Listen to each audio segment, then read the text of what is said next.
হজরত আবু হুরাইরা রাদিয়াল্লাহু তাআলা আনহু থেকে বর্ণিত, একদিন সাহাবীরা রমজানের শেষ দশকের এক রাতে মসজিদের নববীতে গেলেন এবং বিশ্বনবীকে বললেন, ইয়া রাসূলুল্লাহ, আমাদেরকে লাইলাতুল কদরের ফজিলত সম্পর্কে বলুন।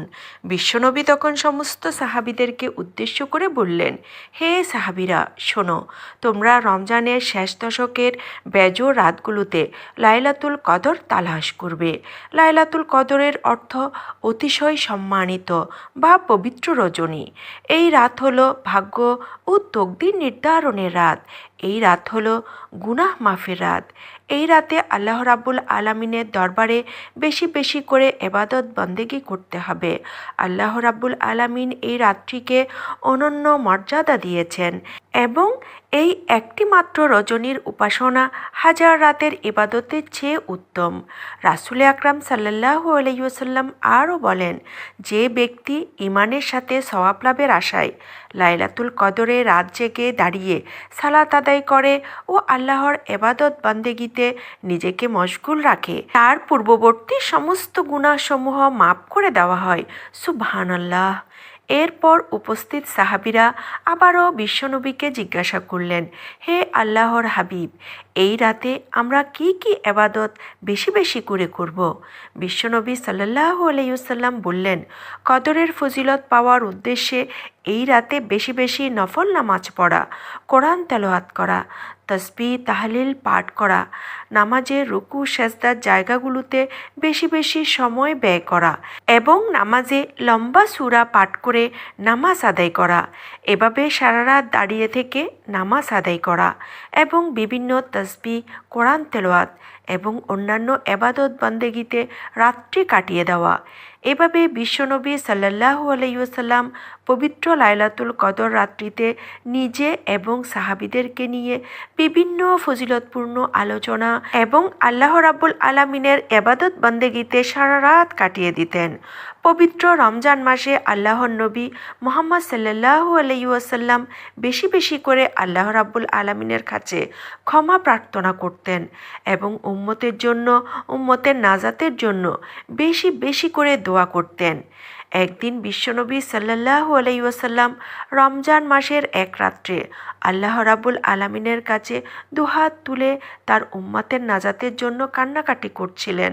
আল্লাহ রাব্বুল আলামিনের কাছে বিশ্বনবী বলছিলেন, ইয়া রাব্বুল আলামিন, আমার উম্মতের তো হায়াত স্বল্প, এই অল্প হায়াতে আমার উম্মত তো বেশি বেশি এবাদত করার সুযোগ পাবে না।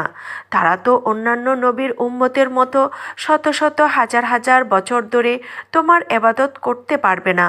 তাহলে এই এবাদত দিয়ে তোমার উম্মত কিভাবে তোমার সন্তুষ্টি অর্জন করবে?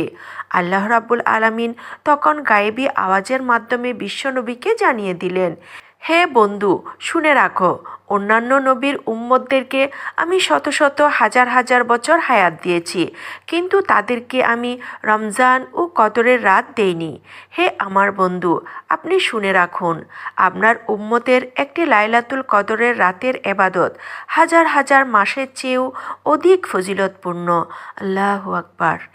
একদিন মা আয়েশা সিদ্দিকা রাদিয়াল্লাহু তাআলা আনহা রমজানের শেষ দশকের কোনো এক রাতে বিশ্বনবী সাল্লাল্লাহু আলাইহি ওয়াসাল্লামকে জিজ্ঞেস করেছিলেন, ইয়া রাসূলুল্লাহ, যদি আমি বুঝতে পারি যে আজকে শবে কদরের রাত, তাহলে এই রাতে আমি কি করব? আল্লাহর কাছে কি চাইব? প্রিয় নবী সাল্লাল্লাহু আলাইহি ওয়াসাল্লাম তখন আয়েশাকে বললেন, হে আয়েশা, শোনো, লাইলাতুল কদর হলো বছরের শ্রেষ্ঠ রাত। এই রাতের শ্রেষ্ঠ দোয়া হলো ক্ষমা চাওয়ার দোয়া। হে আয়েশা, তুমি আল্লাহ রাব্বুল আলামিনের কাছে এই দোয়াটি বেশি বেশি করবে। হে আল্লাহ, নিশ্চয়ই তুমি ক্ষমাকারী, তুমি ক্ষমা করতে পছন্দ করো, অতএব তুমি আমাকে ক্ষমা করে দাও। মা আয়েশা সিদ্দিকা রাদিয়াল্লাহু তাআলা আনহা নবীজিকে আবারও জিজ্ঞাসা করলেন, ইয়া রাসূলুল্লাহ, এই লাইলাতুল কদরের রাতে এত মর্যাদা কেন? বিশ্বনবী সাল্লাল্লাহু আলাইহি ওয়াসাল্লাম বললেন, বরকতময় রজনী হলো লাইলাতুল কদর। আল্লাহ রাব্বুল আলামিন এই রাতকে বরকতময় বলে অভিহিত করেছেন। কারণ হলো পবিত্র কোরআন মাজিদ আমার উপর এই রাতেই নাজিল হয়েছে। এই রাতে প্রত্যেক গুরুত্বপূর্ণ বিষয়ের সিদ্ধান্ত লৌহে মাহফুজ থেকে ফেরেশতাদের হাতে অর্পণ করা হয় বাস্তবায়নের জন্য। এই রাতের অপর একটি বৈশিষ্ট্য হল আল্লাহ তাআলা এই রাত সম্পর্কে একটি পূর্ণ সূরা অবতীর্ণ করেছেন, যা কিয়ামত পর্যন্ত পঠিত হতে থাকবে। এই রাতে ফেরেশতারা হযরত জিবরিল আলাইহিস সালামের নেতৃত্বে আল্লাহর অনুমতিক্রমে সকল সিদ্ধান্ত বাস্তবায়ন করে থাকেন। সুবহানাল্লাহ। একদিন নবী করিম সাল্লাল্লাহু আলাইহি ওয়াসাল্লাম সাহাবীদের মজলিসে দাঁড়িয়ে বলছেন, তোমরা রমজানের শেষ 10কে লাইলাতুল কদরের রাতের তালাশ করো এবং প্রত্যেক বেজুর রাতে তালাশ করো। আমি স্বপ্নে দেখেছি এই রাতে আমি কাদা পানিতে সেজদা করছি। এই রাতে আকাশে প্রচুর মেঘের সঞ্চার হয় এবং বৃষ্টিপাত হয়, তবে সেটি ছিল রমজানের শেষ দশকের কোনো এক বেজুর রাত, যা আল্লাহ রাব্বুল আলামিন আমাকে ভুলিয়ে দিয়েছেন। বিশ্বনবী সাল্লাল্লাহু আলাইহি ওয়াসাল্লামের এই হাদিস থেকে আমরা সহজেই বুঝতে পারি যে লাইলাতুল কদরের রাত রমজান মাসের শেষ দশকের যেই 5টি বেজুর রাত রয়েছে, ওই বেজুর রাত থেকে যে কোনো রাত হতে পারে। অতএব রমজান মাসের শেষ দশকের সেই 5টি রাতকে আমাদের বেশি বেশি তালাশ করতে হবে এবং বিশেষভাবে এই 5টি রাতেই আমাদের বেশি বেশি ইবাদত বান্দেগির মাধ্যমে আল্লাহর সন্তুষ্টি অর্জন করতে হবে। হযরত আবু হুরায়রা রাদিয়াল্লাহু তাআলা আনহু থেকে বর্ণিত, তিনি বলেন, একদিন সাহাবীরা বিশ্বনবী সাল্লাল্লাহু আলাইহি ওয়াসাল্লামকে জিজ্ঞাসা করলেন, ইয়া রাসূলুল্লাহ, লাইলাতুল কদরের রাত্রিতে আল্লাহ রাব্বুল আলামিন আমাদের জন্য কি উপহার রেখেছেন? বিশ্বনবী সাল্লাল্লাহু আলাইহি ওয়াসাল্লাম তখন সমস্ত সাহাবীদেরকে লক্ষ্য করে বললেন, আল্লাহ রাব্বুল আলামিন লাইলাতুল কদরের রাতে সপ্তম আকাশ থেকে প্রথম আসমানে নেমে আসেন এবং সারা রাত্রি ডাকতে থাকেন, কে আছো আমার বান্দারা, কে আছো আজকে অভাবী? আমি আল্লাহর কাছে যাও, আমি তোমাদের অভাব মোচন করে দেব। সমস্ত গুনাহের পাহাড় নিয়ে আমি আল্লাহ রাব্বুল আলামিনের কাছে আজকে তোমরা মাপ চাও। আমি আল্লাহ রাব্বুল আলামিন এই রাতের উসিলা করে তোমাদেরকে মাপ করে দেব। কে আছো হতাশাগ্রস্ত? আমি আল্লাহ তোমাদের হতাশা দূর করে দেব। কে আছো ঋণগ্রস্ত? আমি আল্লাহর কাছে আজকে যাও, আমি আল্লাহ রাব্বুল আলামিন তোমাদের পাহাড় সমপরিমাণ ঋণকে পরিশোধ করার ব্যবস্থা করে দেব। হে আমার বান্দারা, তোমাদের কার কি সমস্যা আছে? সমস্ত সমস্যা নিয়ে আমি আল্লাহর কাছে আজকে হাত তুলে দোয়া করো। আমি আল্লাহ সপ্তম আকাশ থেকে প্রথম আকাশে নেমে এসেছি, তোমাদের সমস্ত সমস্যাগুলো আজকে সমাধান করে দেব। সুবহানাল্লাহ। মা আয়েশা রাদিয়াল্লাহু তাআলা আনহা থেকে বর্ণিত, তিনি বলেন, বিশ্বনবী সাল্লাল্লাহু আলাইহি ওয়াসাল্লাম রমজানের শেষ দশকের রাতগুলোতে একটি রাত্রিতেও বিছানাতে পিঠ লাগাতেন না। সারা রাত দাঁড়িয়ে দাঁড়িয়ে নামাজ আদায় করতেন। সারা রাত জেগে জেগে আল্লাহর ইবাদত বান্দেগিতে নিজেকে কাটিয়ে দিতেন এবং প্রত্যেকটা রাতে আল্লাহ রাব্বুল আলামিনের কাছে দোয়া করতেন, তার উম্মতের নাজাতের ফয়সালা করার জন্য প্রার্থনা করতেন, আর বেশি বেশি করে কোরআন তেলাওয়াত করতেন এবং পবিত্র লাইলাতুল কদরের রাত্রিকে তালাশ করতেন। বিশ্বনবী যেদিন দুনিয়া ছেড়ে বিদায় হয়ে যাবেন, সেদিন মা ফাতেমা নবীজির কাছে ছিলেন। মা ফাতেমা নবীজিকে বললেন, ও আব্বাজান, আপনার কি আজকে বেশি খারাপ লাগছে? জবাবে আমার নবী বললেন, মা, আজকে আমার শরীরটা অনেক খারাপ লাগছে, সব কিছু নিস্তেজ হয়ে আসছে, মনে হয় যেন আজকে আমি দুনিয়া ছেড়ে চলে যাব। এই কথা শুনে মা ফাতেমা কেঁদে উঠলেন। মা ফাতেমা নবীজির কাছে গিয়ে দেখলেন প্রচণ্ড জ্বরে নবীজির শরীর পুড়ে যাচ্ছে। ফাতেমা কেঁদে কেঁদে নবীজিকে তখন বললেন, আব্বাজান, আপনি না থাকলে আমার কি হবে? আমার হাসান হুসাইনের কি হবে? জবাবে আমার নবী বললেন, মাগো, কেঁদো না, আল্লাহ তোমাদের সহায় হবেন। এই বলে নবীজি কান্না করতে লাগলেন। মা ফাতেমা নবীজিকে বললেন, ইয়া রাসূলুল্লাহ, আপনি যদি কাঁদেন তাহলে আমরা কিভাবে নিজেকে মানিয়ে রাখব? তখন আমার নবী বললেন, হে আমার কলিজার টুকরা মেয়ে ফাতেমা, আমি এই ভেবে কাঁদছি যে আমি দুনিয়া থেকে চলে যাওয়ার পর আমার গুনাহগার উম্মতের কি হবে। কিছুক্ষণ পর মা ফাতেমা শুনতে পেলেন দরজায় জানি কে আওয়াজ করছে। তারপর ফাতেমা নবীজির কাছে অনুমতি নিয়ে দরজা খুলতে গেলেন। মা ফাতেমা দরজা খুলে এক পলক দেখে একটা চিৎকার দিয়ে ঘরের ভিতরে চলে আসলেন। আমার নবী তখন জিজ্ঞাসা করলেন, কি হয়েছে মা গো? এইবার ফাতেমা রাদিয়াল্লাহু তাআলা আনহা বললেন, বাবা গো, আমি দরজা খুলতেই দেখলাম বাহিরে এমন একজন লোক দাঁড়িয়ে আছে যার পা হচ্ছে জমিনে আর মাথাটা দেখা যাচ্ছে আসমানে।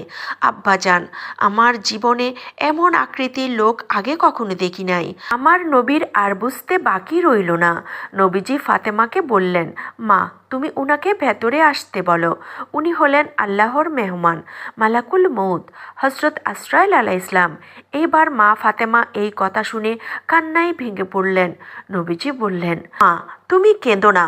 মা, আল্লাহর মেহমান এসেছে আমাকে নিয়ে যেতে। মনে হয় কিছুক্ষণের মধ্যেই আমি দুনিয়া ছেড়ে চলে যাব। হজরত আজরাইল আলাইহিস সালাম ভিতরে এসে আমার নবীকে সালাম দিলেন। তারপর নবীজিকে বললেন, হে আল্লাহর বন্ধু, আমার আল্লাহ আপনাকে সালাম জানিয়েছেন। নবীজি সালামের উত্তর দিলেন। এইবার আজরাইল আলাইহিস সালাম নবীজিকে বললেন, হে আল্লাহর নবী, আমি আপনার জান কবজ করার জন্য এসেছি। আমার আল্লাহ আমাকে পাঠিয়েছেন। আগে বলে দিয়েছেন জান কবজ করার আগে আপনার কাছ থেকে অনুমতি নেওয়ার জন্য। যদি আপনি অনুমতি দেন তাহলে আমার কাজ করার জন্য, আর যদি অনুমতি না দেন তাহলে ফিরে যাওয়ার জন্য। এবার আমার নবীজি কেঁদে কেঁদে বললেন, ভাই আজরাইল, আমার আল্লাহ আপনাকে পাঠিয়েছে আমার জান কবজ করার জন্য। আমি কি করে আপনাকে ফিরিয়ে দেই? আমার আল্লাহ যেহেতু পাঠিয়েছেন সেহেতু আপনার কাজ আপনি অবশ্যই করবেন। কিন্তু ভাই আজরাইল, আমি দুনিয়া থেকে চলে যাওয়ার পর আমার গুনাহগার উম্মতের কি ফয়সালা হবে? এইবার আমার আল্লাহ রাব্বুল আলামিন হজরত জিবরিল আলাইহিস সালামকে ওহীর মাধ্যমে নবীজির কাছে পাঠিয়ে দিলেন। জিবরিল আলাইহিস সালাম এসে নবীজিকে সালাম দিয়ে বললেন, ইয়া রাসূলুল্লাহ, আল্লাহ রাব্বুল আলামিন এইমাত্র আমাকে জানিয়ে দিয়েছেন আপনি দুনিয়া থেকে চলে যাওয়ার পর আপনার উম্মতের সমস্ত জিম্মা আল্লাহ রাব্বুল আলামিন নিজেই নিয়ে নিয়েছেন। এই বলে জিবরিল আলাইহিস সালাম অদৃশ্য হয়ে গেলেন।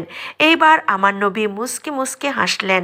অতঃপর নবীজি আজরাইল আলাইহিস সালামকে বললেন, ভাই আজরাইল, এইবার তুমি তোমার কাজ শুরু করতে পারো। কিছুক্ষণ পর বিশ্বনবী দুনিয়া থেকে বিদায় হয়ে গেলেন। নবীর দাফন কাফন শেষ। হজরত আবু বকর রাদিয়াল্লাহু তাআলা আনহু রাস্তা দিয়ে কেঁদে কেঁদে হেঁটে যাচ্ছিলেন। পথে মধ্যে আবু বকর দেখতে পেলেন ইবলিস শয়তান দাঁড়িয়ে দাঁড়িয়ে কাঁদছে। আবু বকর জিজ্ঞাসা করলেন, হে শয়তান, আজকে তো তোমার খুশির দিন, তবে তুমি কেন কাঁদছ? জবাবে ইবলিস বলল, ভাই আবু বকর, আল্লাহর নবী বিদায়ে আমিও ব্যথিত হয়েছি।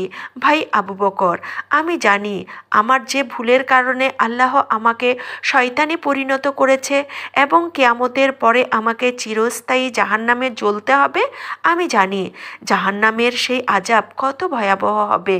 ভাই আবু বকর, আমি দীর্ঘদিন যাবৎ অপেক্ষায় ছিলাম আল্লাহর নবীজির সাথে কথা বলে নবীজিকে দিয়ে আমার অপরাধটা নিয়ে আল্লাহর কাছ থেকে ক্ষমা নেওয়া যায়, কিন্তু কত শতবার ইচ্ছে করেও আমি নবীজিকে কখনো একা পাইনি, যার কারণে আমি নবীজিকে বলতেও পারিনি।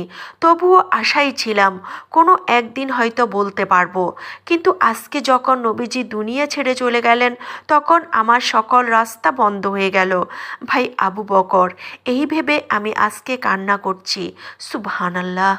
হজরত আবু বকর রাদিয়াল্লাহু তাআলা আনহু ইবলিসের মুখে এইসব কথা শুনে আর কোনো কিছু না বলে সোজা সামনের দিকে হাঁটতে লাগলেন। প্রিয় বন্ধুরা, ইবলিস শয়তানও জেনেছিল আমার নবীজি আল্লাহর কতটা প্রিয় ছিলেন, তাই তো নবীজিকে দিয়েই ইবলিস আল্লাহর কাছে তার ক্ষমার ব্যবস্থা করতে চেয়েছিলেন। আল্লাহ রাব্বুল আলামিন আমাদের সবাইকে দুজাহানের নবী মোহাম্মদ রাসূলুল্লাহ সাল্লাল্লাহু আলাইহি ওয়াসাল্লামের দেখানো পথে চলার তৌফিক দান করুন এবং পবিত্র লাইলাতুল কদরের রাত্রিতে বেশি বেশি ইবাদত করে আমাদের জীবনের গুনাহ খাতাগুলো মাফ করানোর তৌফিক দান করুন। আমিন। বন্ধুরা, এই ছিল আমাদের আজকের ভিডিও। আমি ইসলামের ইতিহাস আর ঐতিহ্য জানতে এবং আপনাদেরকে জানাতে চেষ্টা করি এবং আরও চেষ্টা করি সর্বদা সত্য ইতিহাসগুলো আপনাদের সামনে তুলে ধরতে। তারপরেও আমার ভুল ত্রুটি থাকতেই পারে। বড় ধরনের কোনো ভুল যদি আপনাদের দৃষ্টিগোচর হয়, অনুগ্রহ করে কমেন্টের মাধ্যমে জানিয়ে দিলে কৃতজ্ঞ থাকব। আর ছোটোখাটো ভুলগুলোকে ক্ষমা সুন্দর দৃষ্টিতে দেখলে অনুপ্রাণিত হব। যদি ভালো লাগে একটি লাইক দিতে পারেন, প্রচারের স্বার্থে আলোচনাটি শেয়ার করতে পারেন এবং নিয়মিত এ ধরনের ভিডিও পেতে অনুগ্রহ করে চ্যানেলটি সাবস্ক্রাইব করতে পারেন। সবাই ভালো থাকুন, সুস্থ থাকুন, নিরাপদে থাকুন। আসসালামু আলাইকুম ওয়া রাহমাতুল্লাহি ওয়া বারাকাতুহু।